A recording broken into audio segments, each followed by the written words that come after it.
Abb-Atom, which is known worldwide for its activities in the nuclear field, has over the last years made great efforts on development of a new type of reactor, the secure reactor. In it, the fundamental nuclear safety is based on inherent process functions, independent of activation of special safety systems or operator action. One reactor version, for production of electric energy, is known in the USA as Pius, which reflects the underlying design philosophy. We will now show you how a secure reactor works, using some schematic drawings and some experiments performed in the Abb-Atom laboratories. Take a pipe immersed in a large pool of water. A heat source is placed in the lower part of the pipe. The heated water becomes lighter and rises up through the pipe. At the upper end, it flows into the pool, and cold water from the pool then enters at the lower end. The water flow rate through the pipe will be constant if the pool water temperature is constant.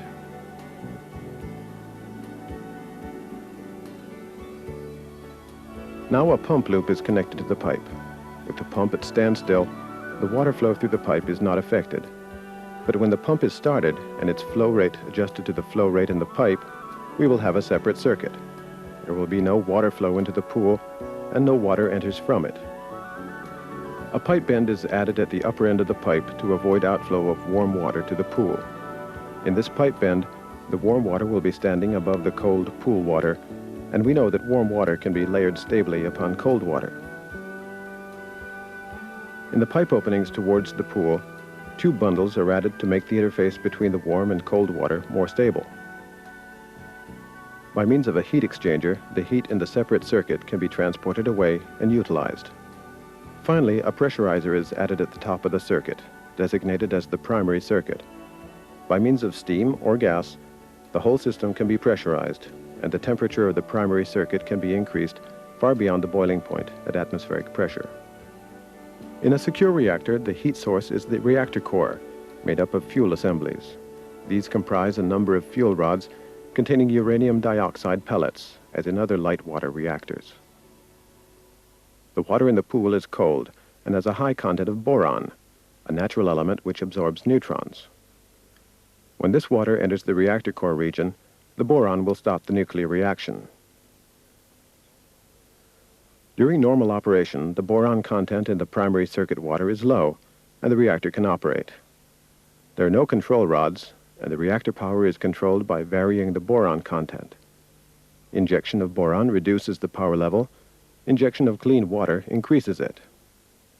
In the event of major disturbances, the pump will not be able to keep the primary circuit separated from the pool water.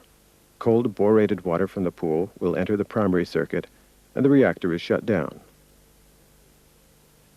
This shows the principles of Magna, a test loop built by Abb-Atom in its laboratories in order to demonstrate the fundamental thermal hydraulic functions of secure.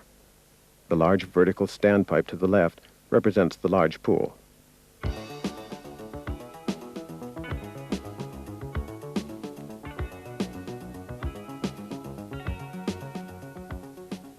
The Magna loop is made of glass and operates without pressurization. The hot water temperature is therefore limited to about 100 degrees centigrade. The reactor core is simulated by an electric heater of 30 kilowatts. The red water in the loop is the warm water of the primary circuit, and the uncolored water represents the pool water.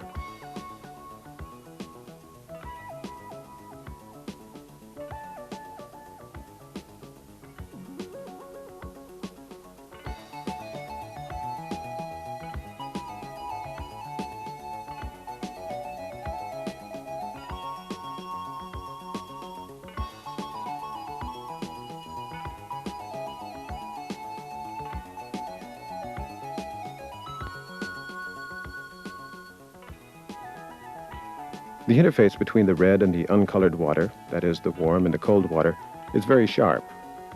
The color limit corresponds to a considerable step in temperature, from about 20 degrees centigrade of the uncolored water to about 100 degrees centigrade in the red. The water flow rate through the reactor core is determined by three factors: the hydraulic resistance of the circuit through the core and the riser pipe, the difference in density or volumetric weight between the heavier cold pool water and the lighter warm primary circuit water, and the difference in level or height between the upper and lower interfaces. The level of the lower interface is determined by means of temperature sensors, and the speed of the pump is controlled to maintain a constant position of the interface. Then the pump flow rate balances the flow through the core. This control function can be demonstrated in the Magna loop. We have included a bypass line with a valve across the pump to be able to simulate a pump flow rate disturbance. When the shunt valve is closed, there is a step increase in the flow rate to the heater region, and the hot-cold interface moves downwards. After a few seconds, the pump speed control starts adjusting the flow rate and restores the interface level. Now we will show you some examples of disturbance situations when the process shuts itself down. If the cooling of the heat exchanger is lost, the temperature of the primary circuit water rises.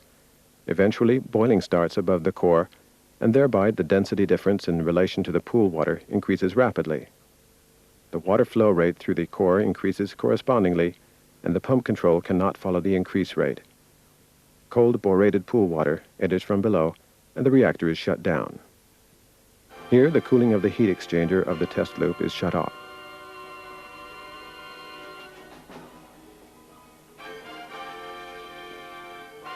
The lower interface moves upwards rapidly and reaches the heater region. The reactor is shut down.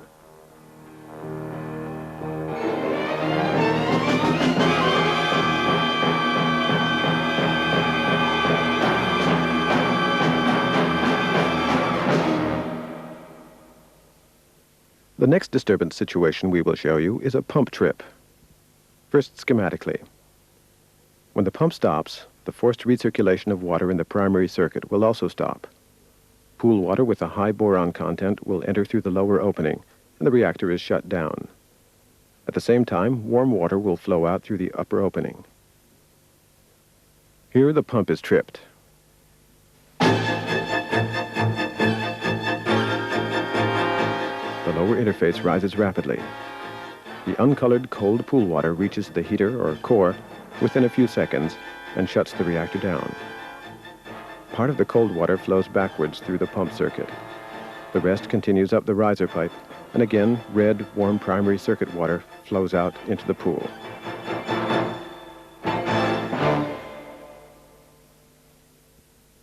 Now you have seen that an established primary circuit can be kept isolated from the pool water without use of valves. You have also seen that the process will shut itself down in the event of major disturbances. And maybe you wonder how the reactor is started up again. First, the primary circuit must be separated from the pool water. The pump is run at its minimum speed, and a gas bubble is introduced under a hood placed over the lower interface pipe. This gas lock blocks the natural circulation circuit as long as the operating conditions are normal. In the event of a disturbance, the natural circulation will take over again. The boron content in the primary circuit can then be reduced by dilution until the desired reactor power level has been attained. When the primary circuit water has reached normal operating temperature, the gas lock is removed. The reactor is in operation again. So, in a secure reactor, the power production stops by itself in the event of major disturbances. The fuel in the core is always immersed in water, and damaging fuel temperatures are prevented. Severe accidents resulting in large releases of radioactive matter to the environment cannot occur. The reactor function is based on simple physical principles. The system has few components, and a secure reactor is therefore anticipated to be both safe and reliable.